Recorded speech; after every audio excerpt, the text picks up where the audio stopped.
નીચા કોટડા ગામના ખેડૂતોએ કમોસમી વરસાદથી પાક નિષ્ફળ જતા સરકાર પાસે વળતરની માંગણી કરી. હાલ આ વિડીયો સોશિયલ મીડિયામાં વાયરલ થઈ રહ્યો છે. આજરોજ તારીખ 30/10/2025 બપોરના 12 કલાકે ભાવનગર જિલ્લામાં પડેલા કમોસમી વરસાદને કારણે ફરી એકવાર ખેડૂતોને માથે હાથ મૂકીને રોવાનો વારો આવ્યો છે. ભાવનગર જિલ્લામાં કમોસમી વરસાદ ખાબકતા ખેડૂતોની માઠી બેઠી છે, કારણ કે ખેતરમાં તૈયાર થઈ ગયેલો પાક કમોસમી વરસાદને કારણે સંપૂર્ણ નાશ પામે તેવી પરિસ્થિતિ સર્જાઈ છે. હાલ ખેતરમાં મગફળી ખેંચેલી પડી હોય જેમ મગફળી પલળી ગયેલ છે, જ્યારે જુવારનો પાકમાં પણ વરસાદના કારણે નાશ પામ્યો છે. આ ઉપરાંત કપાસ, બાજરી, ડુંગળી સહિતના પાકોને પણ વ્યાપક પ્રમાણમાં નુકસાન થતાં જગતનો તાત હાલ મુશ્કેલીમાં મુકાયો છે.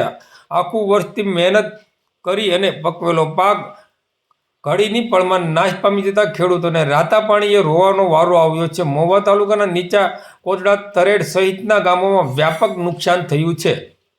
મારું નામ છે હરેશભાઈ મથુરભાઈ ભીલ, નીચા કોટડા.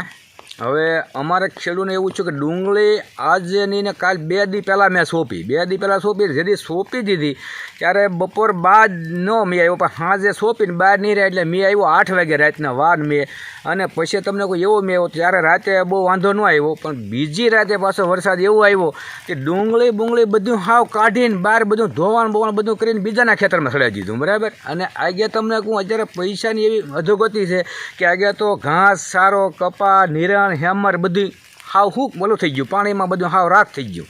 અને બીજા નંબરમાં કે 1 વીઘે 25,000નો આમાં ખર્ચો છે ડુંગળી, બરાબર.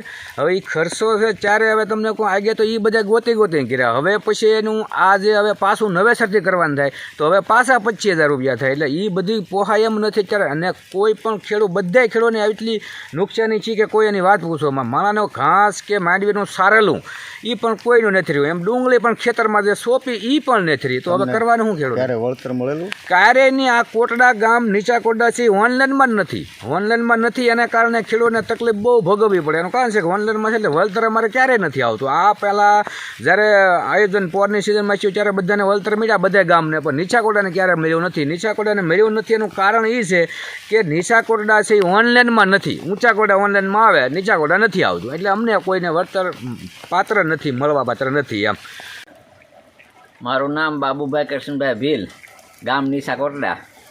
અત્યારે આ વરસાદ, કમોસમી વરસાદ આવવાથી અમારા માલ ઢોર અને નીણ બધી ખરાબ થઈ ગઈ છે.